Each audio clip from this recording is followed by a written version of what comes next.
Hello everyone, welcome to my YouTube channel Bio Hope. बच्चों, आज मैं आपको मेल रिप्रोडक्टिव सिस्टम जो 12th बायोलॉजी में भी एक चैप्टर है, उसका एक टॉपिक मेल रिप्रोडक्टिव सिस्टम, जो ह्यूमन रिप्रोडक्टिव सिस्टम जो हमारा 12th बायोलॉजी का चैप्टर है। आज की जो NCERT आ रही है रिवाइज होकर, उसमें सेकेंड चैप्टर है और 10th में भी मेल रिप्रोडक्टिव सिस्टम हमारे सिलेबस में है। तो 10th एंड 12th दोनों बच्चों के लिए कॉमन वीडियो होगा, दोनों बच्चों को ध्यान से समझना है। और कुछ क्वेश्चन मैं इसमें नीट के एग्जाम के बच्चों के लिए भी रखे हैं, आप ज़रा ध्यान से देखेंगे इसमें आज मैं क्या पढ़ाने वाला हूँ। आज का टॉपिक है हमारा मेल रिप्रोडक्टिव सिस्टम। सबसे पहले बता दूँ, male reproductive system is consist of one pair of testis. इसमें देखिए एक पेयर टेस्टिस पाए जाते हैं, इसमें वन पेयर, एक जोड़ी टेस्टिस पाए जाते हैं, ठीक है। इसके अलावा इसमें एसेसरी डक्ट्स पाई जाती हैं, ठीक है भैया। इसके अलावा इसमें एसेसरी ग्लैंड्स भी मौजूद होते हैं और एक्सटर्नल जेनिटेलिया पाए जाते हैं। यानी ये सब चीज़ें मिलकर एक सिस्टम तैयार करते हैं जिसको मेल रिप्रोडक्टिव सिस्टम कहते हैं। इस सिस्टम में सबसे पहले मैं बात करूंगा टेस्टिस की।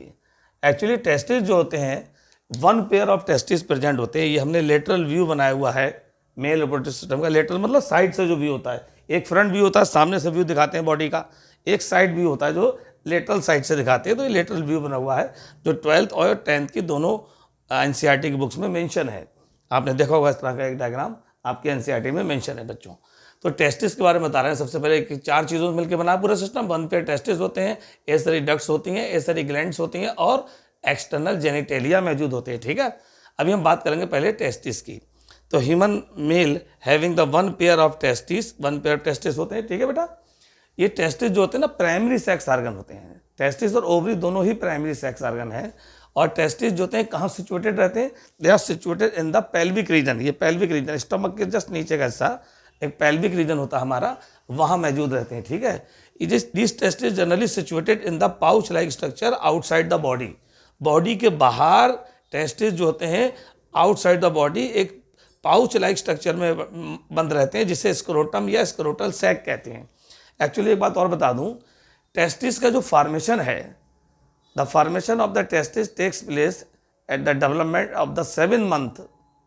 डेवलपमेंट जब हो रहा है एम्ब्रियो का, उस समय 7 मंथ में ये टेस्टिस का फॉर्मेशन हो रहा है। और ये टेस्टिस जो होते हैं एब्डोमिनल कैविटी के अंदर बनते हैं, लेकिन और इंग्यूनल कैनाल एक मौजूद होती है पेल्विक रीजन में, वहाँ से निकल कर ये टेस्टिस स्क्रोटम के अंदर आ जाते हैं। मैं एक छोटे से डायग्राम के थ्रू समझाने की कोशिश करूँगा कैसे आ जाते हैं। देखिए, ये देखेंगे ध्यान से बच्चे, इस तरह से ये मैं दिखा रहा हूँ, एक इंग्यूनल कैनाल है। ये एक इंग्यूनल कैनाल है सपोज, ठीक है। ये देख लीजिए, ये मान लीजिए लेग है, एक लेग है, एक पैर है हमारा। ये इंग्यूनल कैनाल है, ये पाउच लाइक स्ट्रक्चर लगा हुआ है, इसको हम स्क्रोटम कह रहे हैं, ठीक है, स्क्रोटम। तो हमें कहने का मकसद यहाँ पर ये है, जब इन टेस्टिस का जो फॉर्मेशन होता है ना, तो ये इस जगह एंड, ये तो हमारी इंग्यूनल कैनाल होती है, इंग्यूनल कैनाल, ठीक। ये टेस्टिस बनते ही यहाँ है एब्डोमिनल कैविटी के अंदर, लेकिन ये बाद में डेवलपमेंट के बाद मूव करके इस इंग्यूनल कैनाल से होते हुए इसमें स्क्रोटम वाले पाउच में आ जाते हैं। ये टेस्टिस यहाँ मौजूद आ जाते हैं। तो आपको सीधे समझ में आ रहा होगा, ये एब्डोमिनल कैविटी में इनका फॉर्मेशन एम्ब्रियो के डेवलपमेंट के दौरान 7 मंथ में हो जाता है, लेकिन ये बनते बॉडी के अंदर है और इंग्यूनल कैनाल से होते हुए ये बॉडी के बाहर पाउच लाइक स्ट्रक्चर, जिसे स्क्रोटम कह रहे हैं, उसके अंदर सिचुएटेड हो जाते हैं। अब मैं आगे बढ़ता हूँ। ये देखिए, वन पेयर टेस्टिस होते हैं, मैंने बता दिया। दिस टेस्टिस जनरली फाउंड, पाए कहाँ जाते हैं? A pouch like structure which are present outside the body is known as scrotum. Body के बाहर एक पाउच लाइक स्ट्रक्चर मौजूद है जिसे स्क्रोटम कह रहे हैं, उसके अंदर टेस्टिस सिचुएटेड रहते हैं। टेस्टिस के खासियत होती है ये थर्मो रेगुलेटर हैं। टेस्टिस का काम होता है थर्मो रेगुलेटर, टेम्परेचर को रेगुलेट करने वाले। एक्चुअली ये बॉडी के बाहर क्यों आते हैं, इनके बाहर आने की क्या वजह है, ये भी मैं आपको बता दूं। हमारी बॉडी का जो भी टेम्परेचर होता है, उस टेम्परेचर से यहाँ का टेम्परेचर 2 to 2.5 डिग्री सेंटीग्रेड कम रहता है। कितना कम रहता है बेटा? मैं लिख के दिखा रहा हूँ। कितना टेम्परेचर? 2 to 2.5 degree Celsius. ये टेम्परेचर जो होता है lower than the normal body temperature, lower than normal body temperature, normal body temperature. तो हमारी बॉडी का जो नॉर्मल टेम्परेचर है, उस टेम्परेचर से पाउच का टेम्परेचर, स्क्रोटम का टेम्परेचर 2 से लेके 2.5 डिग्री सेल्सियस कम रहता है, ताकि स्पर्मेटोजेनेसिस आसानी से हो सके और स्पर्म का फॉर्मेशन आसानी से हो सके। तो आपको ध्यान रखना पड़ेगा, testis are situated outside the body in a pouch like structure known as scrotum, ठीक है, टू मेंटेन द टेम्परेचर। कितना टेम्परेचर मेंटेन करना? 2 to 2.5 degree Celsius lower than the normal body temperature. That's why they act as a thermo regulator, इसीलिए ये thermo regulator का काम करते हैं। बात समझ में आ गई होगी आपके। आगे बढ़ता हूँ। ये देखिए टेस्टिस जो होते हैं ना, एक टेस्टिस का अगर मैं जिक्र करूँ तो ईच टेस्टिस कैसा हमको दिखाई देता है? एक टेस्टिस हमको इस तरह से दिखाई देता है, oval shape. Each testis is look like to oval shape structure. Oval कुछ कुछ एक शेप में स्ट्रक्चर में दिखाई देगा, ओवल शेप होता है। इसमें कितनी लेंथ होती है इसकी ये बताना है मुझे।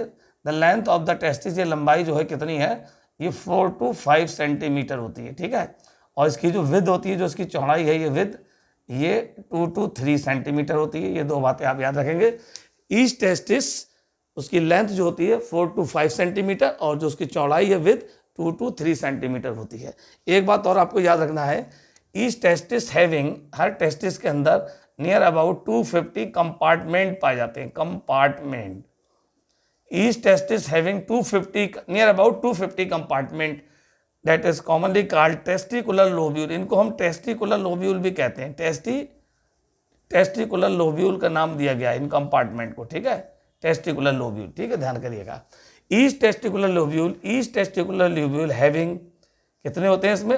1 to 3 क्वाइल्ड स्ट्रक्चर। इसमें 1 से लेकर 3 तक क्वाइल्ड स्ट्रक्चर मौजूद होते हैं, जिनको हम सेमिनिफेरस ट्यूब्यूल कहते हैं। बेटा सेमिनिफेरस ट्यूब्यूल, अभी बताऊंगा ये कहाँ है seminiferous tubule. Seminiferous tubule coiled structure है, ठीक है। तो हम ये देखते हैं कि हर टेस्टिस के अंदर नियर अबाउट 250 कंपार्टमेंट मौजूद होते हैं, जिनको टेस्टिकुलर लोब्यूल भी कहा जाता है।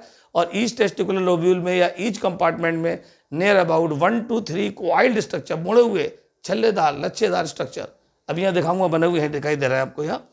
ये 1 to 3 coiled structure present in the each testicular lobule known as seminiferous tubule for the they help in the formation of sperm. Sperm formation में हेल्प कर रहे हैं, स्पर्मेटोजेनेसिस प्रोसेस में हेल्प करते हैं। इन्हीं से स्पर्म का फॉर्मेशन होता है, जिसे हम सेमिनिफेरस ट्यूब्यूल कहते हैं। एक चीज़ और बता दूं, टेस्टिस की यूनिट को सेमिनिफेरस ट्यूब्यूल कहा जाता है एक्चुअली, ठीक है। तो हमने बताया था आपको कि मेल रिप्रोडक्टिव सिस्टम जो होता है वो मेल रिप्रोडक्टिव सिस्टम टेस्टिस से, एसेरी डक्ट से, एसेरी ग्लैंड से और एक्सटर्नल जेनिटलिया से मिलकर बनता है। अभी टेस्टिस के बारे में कुछ इन्फॉर्मेशन मैंने आपको दी, कहाँ मौजूद होते हैं, कैसे कैसे लगे होते हैं। अब मैं इसके आगे बढ़ता हूँ। इस टेस्टिस को अगर मैं बाहर निकालूँ, ये देखिए मैं निकाल के बाहर लाया, ये टेस्टिस है, और इसको मैंने लंबाई में काटा, ये लॉन्गिट्यूडनल काटा, लंबाई में से कट लगाया, ब्लैक कलर से मैंने लगाया ये कट इस तरह से। ये टेस्टिस को अगर ऐसे लॉन्गिट्यूडनल काटा जाए तो ये हमको ऐसा स्ट्रक्चर दिखाई देता है, एलएस ऑफ टेस्टिस कहलाती है। लॉन्गिट्यूडनल सेक्शन लंबाई में काटा गया, ऐसे यूं काटते हैं लंबे लंबे में, ऐसे हम काटेंगे टीएस, ऐसे हम काटेंगे एलएस। तो ये लॉन्गिट्यूडनल सेक्शन मैंने टेस्टिस से काटा है। इस टेस्टिस में बाहर ये टेस्टिस की कुछ लेयर हैं। ये लेयर जो होती है स्क्रोटम को जो हम सेक्शन काटेंगे तो उसमें हमको 3 लेयर दिखाई देंगी टेस्टिस के बाहर। कौन कौन सी? Outermost layer is known as tunica vaginalis, जो सबसे बाहर मैंने बनाई है। मिडिल लेयर, मिडिल कोट जो लगा होता है वो ट्यूनिका एल्बुजिनिया का लगा होता है, बीच वाला ये। और सबसे अंदर का इंटरनल कोट जो होता है अंदर का, वो ट्यूनिका वेस्कुलोसा का होता है। तो देयर आर 3 मेन कोट या 3 मेन लेयर्स आर प्रेजेंट, ठीक है। स्क्रोटम वाले पार्ट में 3 लेयर होती हैं जो टेस्टिस को सराउंड किए रहती हैं। आउटर मोस्ट का नाम ट्यूनिका वेजिनलिस है, मिडिल वाली का नाम ट्यूनिका एल्बुजिनिया है, सबसे अंदर वाली का नाम ट्यूनिका वेस्कुलोसा होता है। इसके अलावा ये हमको ब्लू कलर के बहुत सारे कंपार्टमेंट दिखाई दे रहे हैं, ऐसे करके ये नाम मैंने लिख रखा है कंपार्टमेंट नियर अबाउट। ये कंपार्टमेंट जो दिखाई दे रहे हैं, इन कंपार्टमेंट के अंदर ये बहुत से फोल्ड क्वाइल्ड स्ट्रक्चर दिखाई दे रहे हैं रेड कलर के। इनको सेमिनिफेरस ट्यूब्यूल कहा गया है, जो स्पर्म फॉर्मेशन में हेल्प करते हैं। ये सेमिनिफेरस ट्यूब्यूल पीछे को देखो, ये खुल रहे हैं, ये खुल रहे हैं, पीछे की तरफ को खुल रहे हैं। तो यहाँ पर ये एक नेट लाइक स्ट्रक्चर सा बना रहे हैं पूरा, जिसको हम रेट टेस्टिस के नाम से जानते हैं, रेट टेस्टिस कहते हैं इनको, ठीक है। तो सबसे पहले सेमिनिफेरस ट्यूब्यूल होते हैं, ये पीछे की तरफ को इनकी ओपनिंग हो रही है, कहाँ हो रही है? रेट टेस्टिस में हो रही है। रेट टेस्टिस से पतली पतली नलियाँ टाइप की से निकल रही हैं, छोटी छोटी ट्यूब्स निकल रही हैं बहुत सारी, ये रेड कलर से। ये देखिए ये ट्यूब निकल रही है, छोटी छोटी ट्यूब्स। ये वेरी करती हैं, 10 से लेकर 12 तक हो सकती हैं, कुछ किताबों में 10 से 15 भी लिखा हुआ है। बहुत सारी महीन महीन ट्यूब जैसी स्ट्रक्चर रेट टेस्टिस से निकल कर आगे बढ़ रही हैं, जिनको हम वासा एफरेंशिया कह रहे हैं। और ये वासा एफरेंशिया बाद में coiled, folded and coiled structure में कन्वर्ट हो जाती है, जिसको इपिडिडाइमिस कहते हैं। एक्चुअली इपिडिडाइमिस के 3 पार्ट बताए गए हैं। सबसे बाहर जो पार्ट दिखाई दे रहा है this is called head of epididymis, या इसे कापुट इपिडिडाइमिस भी कहते हैं। जो मिडिल पार्ट होता है उसे बॉडी ऑफ इपिडिडाइमिस कहते हैं, और जिसका लास्ट पार्ट होता है इसे टेल ऑफ इपिडिडाइमिस या काउडा इपिडिडाइमिस भी कहते हैं। हेड ऑफ इपिडिडाइमिस को कापुट इपिडिडाइमिस और टेल ऑफ इपिडिडाइमिस को काउडा इपिडिडाइमिस भी कहते हैं। कुल मिला के इपिडिडाइमिस के 3 पार्ट हैं, हेड ऑफ इपिडिडाइमिस, बॉडी ऑफ इपिडिडाइमिस और टेल ऑफ इपिडिडाइमिस। इपिडिडाइमिस का लास्ट हिस्सा जो होता है टेल वाला, वो एक ट्यूब के रूप में बाहर निकलता है जिसे वास डिफरेंस कहते हैं। वो यहाँ दिखाई दे रहा है, ये हमारा टेस्टिस है। टेस्टिस को भाई छल्ले छल्ले जो ब्लैक कलर का लिपटा हुआ है इसको हम इपिडिडाइमिस कह रहे हैं। इपिडिडाइमिस से एक ट्यूब जैसी स्ट्रक्चर बाहर निकल कर आ रही है, ये घूमती हुई, इसे वास डिफरेंस कह रहे हैं, जो ये वाली ट्यूब थी निकल कर आ रही है। ये तो मैंने एलएस में दिखाया क्या क्या हो रहा है। अगर यही सेक्शन में इसका टीएस काटूं, ऐसे में काटूं इसको, टेस्टिस को, ये टेस्टिस है, इसको अगर इस पोजीशन में काटेंगे ऐसे करके ये, तो ये टीएस ऑफ टेस्टिस कराएगा। टीएस हमने टेस्टिस का तो काटा है लेकिन सेमिनिफेरस ट्यूब्यूल से होकर काटा है।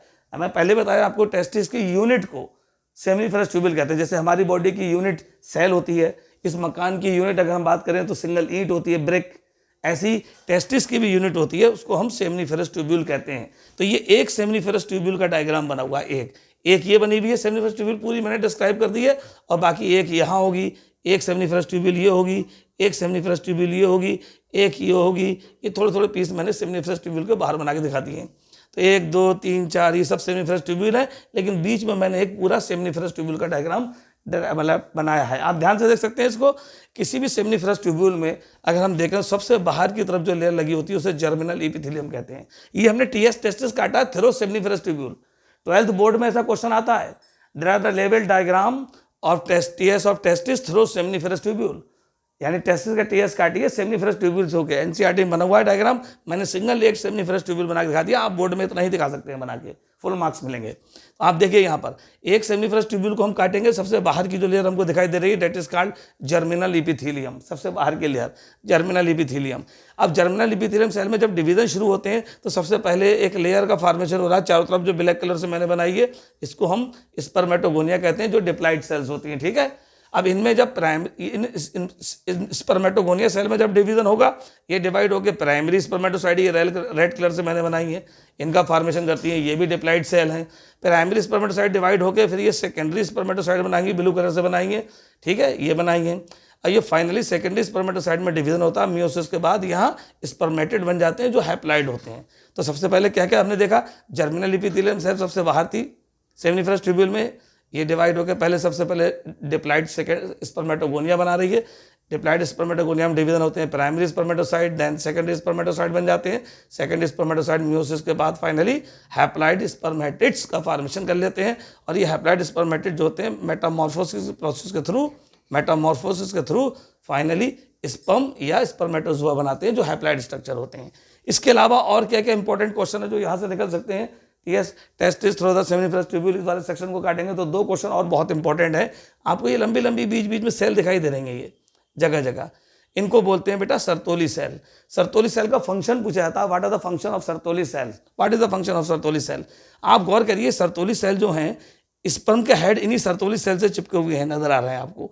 सारे स्पर्म जो सेमिनिफेरस ट्यूब्यूल के अंदर बन रहे हैं, तो स्पर्म का फॉर्मेशन कहाँ हो रहा है, इस सेमिनिफेरस ट्यूब्यूल के अंदर ही हो रहा है। ध्यान रखिएगा, बोलने की बात नहीं है, ये इंपॉर्टेंट क्वेश्चन। स्पर्म कहाँ बनते हैं, सेमिनिफेरस ट्यूब्यूल के अंदर ही बनते हैं। तो स्पर्म का जो हेड होता है वो सेमिनिफेरस ट्यूब्यूल से अटैच रहता है, इससे टच किया रहता है, क्योंकि सेमिनिफेरस ट्यूब्यूल से इसको नरिशमेंट मिल रहा है, फूड मिल रहा है। तो sperm directly attach, sperm head directly attach to the seminiferous tubule due to nourish, क्योंकि यहाँ ये नरिश हो रहा है, इनको नरिशमेंट दे रहा है। तो ये क्वेश्चन पूछेगा वो आपसे, वाइवा में भी पूछ लेते हैं 12th में प्रैक्टिकल के दौरान, कि what is the function of Sertoli cell. Sertoli cell provide the nourishment to developing sperm. ये आप आंसर बता सकते हैं, जो डेवलपिंग स्पर्म है उनको नरिशमेंट दे रही है, इसलिए वो वहाँ अटैच हुए हो रहे हैं, ये बता सकते हैं। एक क्वेश्चन और है, ये सेमिनिफेरस ट्यूब्यूल के अगर हम बाहर आ जाएं, ये खाली जगह दिखाई दे रही है, एक सेमिनिफेरस ट्यूब्यूल ये है, एक ये है, एक ये है, एक ये है, इनके और एक ये है, इनके बीच बीच में जो खाली जगह दिखाई देती हैं, इन्हें इंटरस्टिशियल स्पेस कहते हैं।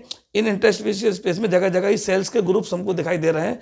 इन सेल्स के ग्रुप को हम लेडिक सेल कहते हैं। क्या कहते हैं बेटा, लेडिक सेल, या इसका एक नाम मैंने ऑब्लिक करके यहाँ लिख रहा हूँ, एक नाम और होता है इंटरस्टिशियल सेल भी कहते हैं, इंटरस्टिशियल सेल्स भी कहते हैं।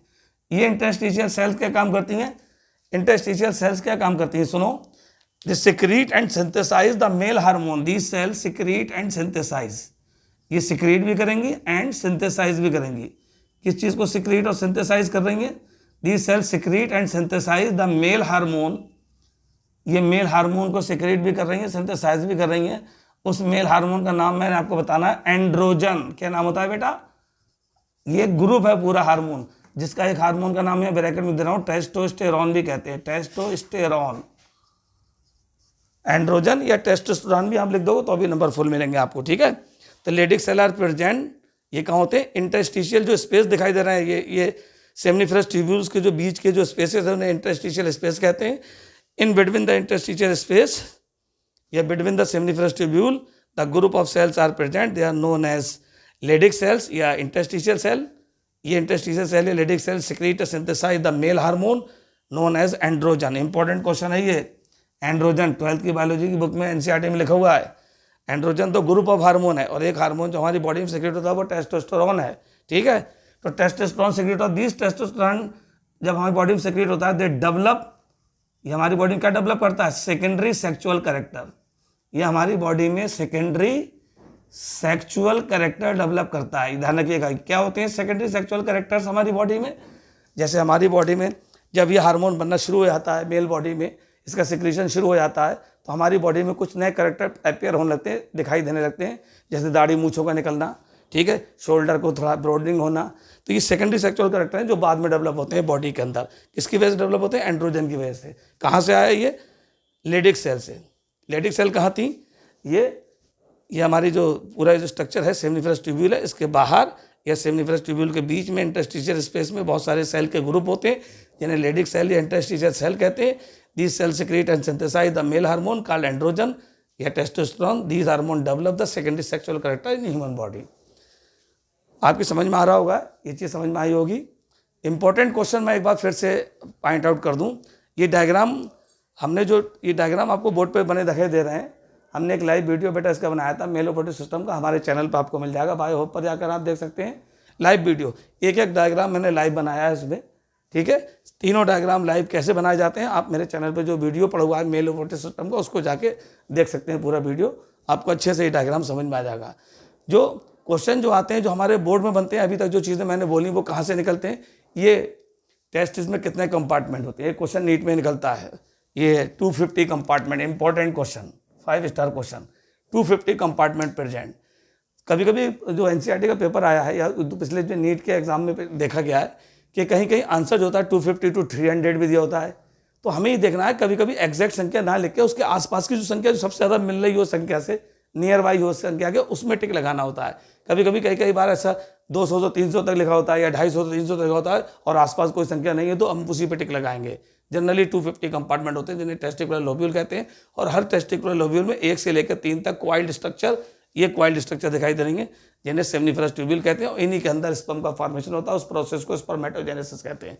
ये क्वेश्चन बनता है हमारे यहाँ से। टेम्परेचर में क्वेश्चन बनता है कि pouch why testis are found outside the body, ये तो प्रैक्टिकल में भी क्लास 12 में बच्चों से पूछ लिया जाता है। टेस्टिस जो होते हैं बाहर पाउच में क्यों होते हैं? To maintain the temperature, temperature को मेंटेन करने के लिए, क्योंकि they act as a thermoregulator, thermoregulator का काम कर रहे हैं। ये बॉडी के टेम्परेचर से 2 to 2.5 degree Celsius temperature lower than the normal body temperature.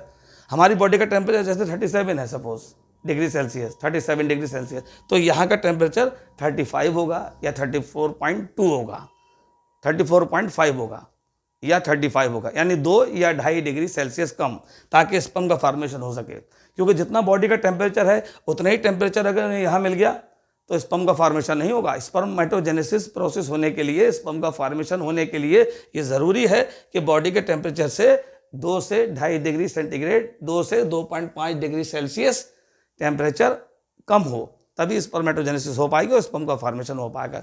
ये तो हमने ह्यूमन के बारे में बताया। बुल जो होते हैं, बुल में जो टेस्टिस होते हैं, तो आप देखिए बहुत सारे बुल के टेस्टिस जो होते हैं जब वो पैदा होते हैं बुल, तो उसके टेस्टिस को क्रश कर दिया जाता है, ठीक है, निकाल दिया जाता है कट करके। क्यों निकाल दिया जाता है? ताकि उसके अंदर टेस्टोस्टेरोन डेवलप ना हो और वो इधर उधर की एक्टिविटी में ना जाए, सेक्सुअली ज़्यादा एक्साइटेड ना हो और फिर वो खेतों में काम नहीं कर पाता आसानी से। किसान तो यही करते हैं, उन ऐसे बुल के टेस्टिस को क्रश कर देते हैं या उनको बाहर निकलवा देते हैं ताकि वो टेस्टोस्टेरोन डेवलप ना हो और वो एक सिंपल जिंदगी का उसके मर्जी से चले, खेतों में काम करे, इसलिए ऐसा देखा जाता है। ये ध्यान देख लीजिए, ये हमने देखा यहाँ पर ये हमने टेस्टिस वाला पूरा सिस्टम अभी आपसे डिस्कस कर दिया है। अब हम बात कर रहे हैं एसरी डक्ट क्या होती हैं।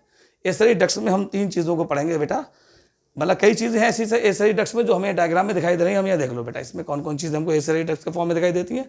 एक तो सबसे पहले बेटा रेड टेस्टिस, जो सेमिनिफरस ट्यूब्यूल से जहाँ जाके खुल रही है। सेमिनिफरस ट्यूब्यूल ये नाइट लाइक स्ट्रक्चर ये बन रहा है जिसको रेड टेस्टिस कहते हैं। ये एसरी डक्ट्स का पार्ट होती है बेटा। ये रेड टेस्टिस बाद में खुल रही है किसके थ्रू? वासा एफरेंशिया के थ्रू। तो वासा एफरेंशिया भी एक एसरी डक्ट का पार्ट है। एसरी डक्ट इसमें खुल रही है पीछे एपिडाइमिस में। एपिडाइमिस भी इसी एसरी डक्ट का पार्ट होते हैं। एपिडाइमिस क्या में खुल रहा है? एपिडाइमिस बाद में वास डिफरेंस में, वो भी इसका पार्ट है। तो कुल मिला के 4 डक्ट्स के मैंने नाम आपको बोले। कौन कौन सी? रेड टेस्टिस ये वाली, ये खुलती है जाके वास एफरेंशिया में। नंबर 2, नंबर 3 एपिडाइमिस और नंबर 4 वास एफरेंशिया। तो स्पर्म जो बनते हैं टेस्टिस सेमिनिफरस ट्यूब्यूल के अंदर जो स्पर्म बन रहे हैं वो इमेच्योर स्पर्म हैं। ये ऐसे स्पर्म बनते होंगे यहाँ से, ये स्पर्म निकल के यहाँ ऐसे निकल के आए, ऐसे निकल के यहाँ निकलते हुए इनमें जाते हैं, यहाँ से निकलते हुए आगे बढ़ते चले जाते हैं। तो ये इमेच्योर स्पर्म होते हैं। पहले यहाँ टेस्टिस के अंदर बनते हैं, फिर वो एपिडाइमिस से होते हुए वास डिफरेंस से होते हुए पीछे को ऐसे करके ये कहाँ आ जाते हैं? सबसे पहले सेमिनिफरस ट्यूब्यूल में आ जाते हैं। तो मैंने आपको एसरी डक्ट्स के नाम बता दिए 4। एक तो रेड टेस्टिस, उसके पीछे कौन सी है? वास एफरेंशिया। वास एफरेंशिया के पीछे एपिडाइमिस, 3 पार्ट होते हैं और अंत में वास डिफरेंस। वास एफरेंशिया अलग है, वास एफरेंशिया वास डिफरेंस अलग है। वास एफरेंशिया कलेक्शन है बहुत सारी ट्यूब्स का, लेकिन वास डिफरेंस सिंगल ट्यूब है, ये भी ध्यान रखिएगा, ठीक है। तो जो स्पर्म यहाँ बनते हैं सेमिनिफरस ट्यूब्यूल में सॉरी, ये जो स्पर्म यहाँ बनते हैं सेमिनिफरस ट्यूब्यूल में ये इमेच्योर हैं और ये यहाँ रिलीज किए जाते हैं। पहले रेड टेस्टिस में आएंगे, फिर वास एफरेंशिया में आएंगे और बाद में एपिडाइमिस के थ्रू और वास डिफरेंस के थ्रू आगे जाते हैं। तो ये वास डिफरेंस के थ्रू आगे जब पहुंचते हैं तो फिर यहाँ इनके संपर्क में आते हैं, सबसे पहले सेमिनल वेसिकल में आते हैं। ये एसरी ग्लैंड्स का पार्ट होते हैं बेटा, 3 पार्ट। एसरी ग्लैंड्स में हम 3 चीज़ों को स्टडी करेंगे बच्चों। कौन सी 3 चीज़ें? Number 1 seminal vesicle. Seminal vesicle, seminal vesicle ये है, ये वाला पार्ट है हमारा। इसके पीछे एक ग्लैंड और लगी होती है, इसे प्रोस्टेट ग्लैंड कहते हैं। ये यहाँ बनाऊंगा मैं, प्रोस्टेट ग्लैंड। प्रोस्टेट ग्लैंड जो होती है यहाँ मौजूद होती है। इसके नीचे एक और ये ग्लैंड दिखाई देती है, काउपर्स ग्लैंड या बल्बो यूरेथ्रल ग्लैंड। तो यहाँ लिख देंगे काउपर्स ग्लैंड या बल्बो यूरेथ्रल ग्लैंड भी कहते हैं इनको। तो 3 ग्लैंड हैं जो इस तरह ग्लैंड पे काम करेंगे। और एक्सटर्नल जेनिटेलिया में जिसकी हम स्टडी करेंगे वो पार्ट पेनिस होता है बेटा, पेनिस होता है। एसरी ग्लैंड में हमने 3 चीज़ें देखी, सेमिनल वेसिकल, प्रोस्टेट ग्लैंड और काउपर्स ग्लैंड। अभी हम बात कर रहे हैं, ये देखिए स्पर्म सबसे पहले कहाँ बने? टेस्टिस के अंदर। टेस्टिस से निकले वो वास डिफरेंस में, वास डिफरेंस से होते हुए वो वास सेमिनल वेसिकल में गए और सेमिनिकल वेसिकल में होने के बाद वो स्पर्म कहाँ चले जाते हैं बेटा? सेमिनिकल वेसिकल में जो कलेक्ट होते हैं। सेमिनल वेसिकल का क्या काम है? सेमिनल वेसिकल एक म्यूकस और एल्केलाइन वाटर लाइक लिक्विड का सिक्रेशन करती है, जिसमें म्यूकस और वाटर लाइक एल्केलाइन लिक्विड का सिक्रेशन करेगी, जिसमें फ्रक्टोज मौजूद होता है जो स्पर्म को एनर्जी प्रोवाइड कराता है, ठीक है। फिर वो नीचे उतर कर आते हैं तो ये नीचे एक और ग्लैंड लगी है जंक्शन पर, ये जगह जगह, इसको प्रोस्टेट ग्लैंड कहते हैं। यहाँ से एक मिल्की सब्सटेंस बाहर निकलता है। मिल्की सब्सटेंस जो बाहर निकलता है उसमें सिट्रिक एसिड, लिपिड और एंजाइम्स मौजूद होते हैं जो स्पर्म को स्विम करने में हेल्प करते हैं, ठीक है। फिर उसके बाद क्या होता है? नरिशमेंट भी देते हैं यहाँ पर। उसके नीचे ये प्रोस्टेट ग्लैंड के नीचे 1 पेयर हमारी कॉपर्स ग्लैंड या बल्बो यूरेथ्रल ग्लैंड भी लगी होती हैं। इनसे भी एक म्यूकस जैसा सब्सटेंस बाहर निकल कर आता है और वो लुब्रिकेंट का काम करता है, लुब्रिकेशन हो जाता है उससे। लुब्रिकेशन कैसे होता है? वो ये यूरेथ्रा जो दिखाई दे रही है, बीच की ट्यूब निकल के जो आ रही है पूरी, ये पेनिस के बाहर खुल रही है, इस यूरेथ्रा में सिक्रेशन करते हैं ये म्यूकस जैसे सब्सटेंस का, जो लुब्रिकेशन में हेल्प करती है, ठीक है। लुब्रिकेशन मतलब चिकनाहट, ताकि स्पर्म को रास्ता मिल जाए और स्पर्म आसानी से निकल कर बाहर आ सकें, इसलिए लुब्रिकेशन हो जाता है इस ट्यूब के थ्रू, ध्यान रखिएगा। तो ये मैंने तीनों ग्लैंड के फंक्शन आपको बता दिए, ठीक है, ध्यान से वीडियो में देख लीजिएगा। और ये फंक्शन आते हैं एग्जाम में, पूछे जाते हैं इनके फंक्शन 10th में और 12th में, दोनों में। तो आप ये देखिए एक्सटर्नल जेनिटेलिया में हमें बात कर रहे हैं पेनिस की, तो this part is known as penis. Penis is the copulatory organ. इस पेनिस का फॉर्मेशन जो हुआ है वो 2 चीज़ों से मिलकर होता है। इसमें एक इरेक्टाइल टिश्यू होता है और वेस्कुलर स्पेसेस मौजूद होते हैं, ठीक है। जिस समय मेल सेक्सुअली एक्साइटेड होता है उस समय ब्लड निकलकर वेस्कुलर स्पेसेस में आ जाता है, जिससे पेनिस का साइज इलोंगेट हो जाता है, ठीक है, और वो इरेक्ट हो जाता है। ये कहानी होती है जो मैंने आपको बताई। ये पेनिस का जो अगला पार्ट होता है, जो डिस्टल एंड होता है, ये दिखाई दे रहा है, ये थोड़ा स्वेलन पार्ट होता है, इसको हम ग्लांस पेनिस कहते हैं। The swollen part of the distal swollen part of the penis known as glans penis. Glans penis is covered with the skin, एक स्किन से ढका रहता है, जिसको हम फोर स्किन या प्रीप्यूस कहते हैं, ठीक है, ये ध्यान रखिएगा। तो ये मैंने पूरा एक सिस्टम आपसे डिस्कस किया है लगभग। और इधर देख लीजिए, यहाँ पर ये इन चीज़ों के अलावा यहाँ पर ये यूरिनरी ब्लैडर लगी होती है, यूरिनरी ब्लैडर में यूरिन आता है, ये यूरेटर्स दिखाई गई हैं जो किडनी से यूरिन लेकर आती हैं। तो जो कुछ भी इस मेल रिप्रोडक्टिव सिस्टम के बारे में कहानी थी मैंने आपको बताई। जो मेन क्वेश्चन है जो नीट के लिए बहुत इंपॉर्टेंट है, एक तो ये टेम्परेचर वाला, एक कंपार्टमेंट वाला, 1 2 3 क्वाइल्ड सेमिनिफरस ट्यूब्यूल मौजूद होते हैं हर कंपार्टमेंट में, ये वाला, और एक ये लेडिक सेल से इंटरस्टिशियल सेल से जो सिक्रीट सिंथेसाइज होता है मेल हार्मोन जिसे एंड्रोजन कहते हैं, जो सेकेंडरी सेक्सुअल कैरेक्टर डेवलप करता है ह्यूमन में। एक ये क्वेश्चन बहुत इंपॉर्टेंट है।